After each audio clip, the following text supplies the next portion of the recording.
Base of ম্যাথমেটিক্সে তোমাদের সকলকে স্বাগত। এখন আমি কয়েকটি পর্ব ধরে শতকরা পদ্ধতি নিয়ে আলোচনা করব। আর এই শতকরা পদ্ধতি আলোচনা করা হয়েছে তোমাদের ক্লাস 6-এ। এখন প্রথমে শতকরা পদ্ধতি কি সেটা একটু জেনে নিই। তো মনে করো তুমি তোমাদের স্কুলে অঙ্ক পরীক্ষা হয়েছে এবং 50 নম্বরের পরীক্ষা হয়েছে। তো সেই 50 নম্বরের পরীক্ষায় তুমি মনে করো 40 নম্বর পেয়েছো।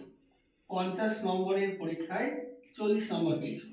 তো দেখবে তোমাদের খাতাতে স্যার লিখবে, নাম্বারটা এইভাবে লিখবে, উপরে 40 নিচে 50, অর্থাৎ এটা ভগ্নাংশের আকারে লিখলো। তো এই যে লিখলো, এটা মানে আমরা কি বুঝবো যে 50 নম্বরের পরীক্ষায় তুমি পেয়েছো 40 নম্বর।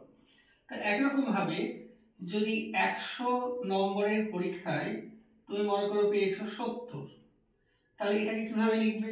তাহলে নিশ্চয়ই এটাকে লিখবে উপরে 70 নিচে 100, অর্থাৎ 70/100 লিখবে।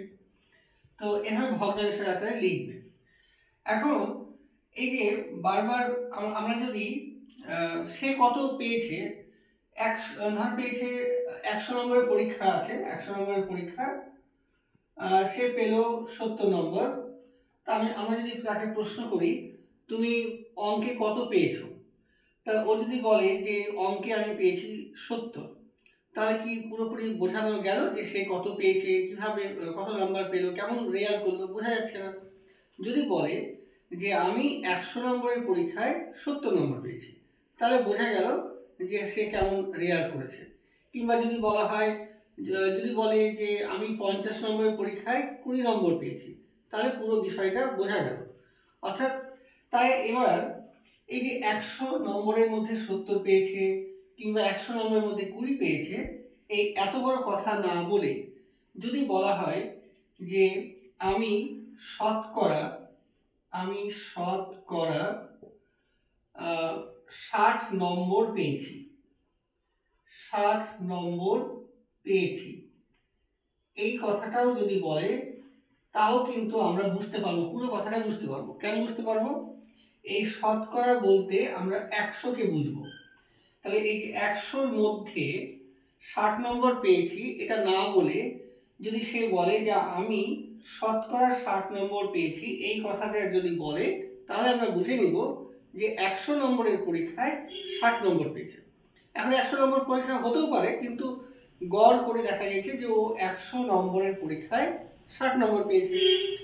তাই আমরা এই শতকরা কথাটা বলি, 100-র মধ্যে কত, এটাকে শতকরা বলি।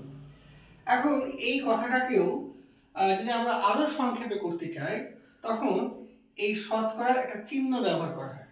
শতকরার চিহ্ন হচ্ছে এই যে এটা, এই চিহ্ন ব্যবহার করি, এটাকে শতকরা চিহ্ন বলি, বা এটাকে ইংরেজিতে বলি পার্সেন্ট।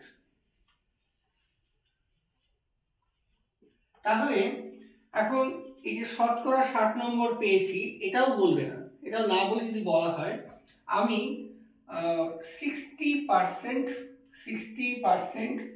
নম্বর পেয়েছি,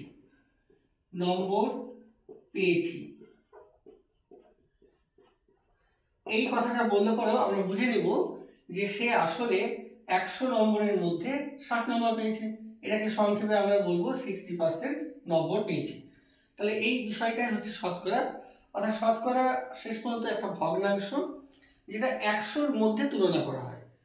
তো এখন এই যে 60%, এখন এটাকে আমি এখানে লিখি, তাহলে 60% এই কথাটাকে যদি আমরা ভগ্নাংশের আকারে করি, তাহলে কেমন হবে? 60/100। কিংবা যদি বলা হয় 50%, এই কথাটার মানে 50/100। একই রকম ভাবে যদি বলা হয় 15%, তাহলে হবে 15/100। তো আজকে প্রাথমিক আলোচনা শুরু হচ্ছে। তো প্রাথমিক আলোচনা আমরা জানলাম যে শতকরা কাকে বলে। শতকরা মানে হচ্ছে 100-র মধ্যে কত, এটাকে শতকরা বলে। এখন এই শতকরা চিহ্ন আমরা জানলাম পার্সেন্ট।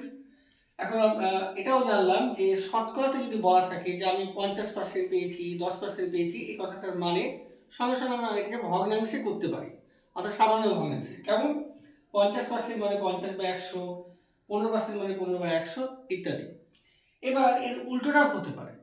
যেমন মনে করো আমি বললাম একটি ছেলে 5 নম্বরটা কেমন লাগছে অন্য দিচ্ছি। মনে করো 10 নম্বরের পরীক্ষায় 7 পেয়েছে, 10 নম্বরের পরীক্ষায় সে 7 পেয়েছে। তো এখন আমরা ভাবছি যে সে 100 নম্বর যদি পরীক্ষা হতো তাহলে সে কত পেত। এটা আমরা যদি বের করি তাহলে কেমন হবে? দেখো 10-এর মধ্যে পাচ্ছে কত? 7। তাহলে 1-এর মধ্যে কত পাবে? 7/10। তাহলে যদি 100-র মধ্যে পরীক্ষা হতো তাহলে 100-র মধ্যে পরীক্ষা হলে তাহলে একে নিশ্চয়ই 100 দিয়ে গুণ করতাম, তাহলে 0 কেটে দাও, তাহলে হচ্ছে 70 নম্বর পেত। তাহলে 100-র মধ্যে পাচ্ছে 70 নম্বর। তো 100-র মধ্যে 70 মানে কি? পার্সেন্ট।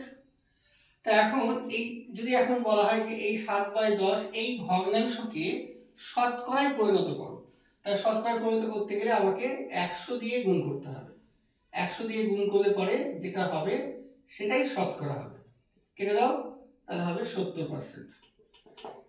আর এখানে উদাহরণ দাও, মনে করো 3/5, এটি একটি সামান্য ভগ্নাংশ।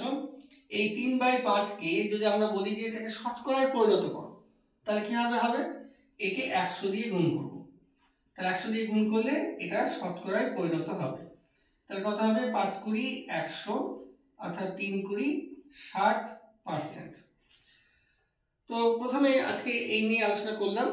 এখন এই শতকরা নিয়ে অঙ্ক তোমাদের ক্লাস 6-এ অনেক আছে, লিখিত অঙ্ক আছে, আবার শর্ট প্রশ্ন আছে। আজ ধাপে ধাপে আলোচনা করব। তোমরা দেখতে থাকো। Thank you.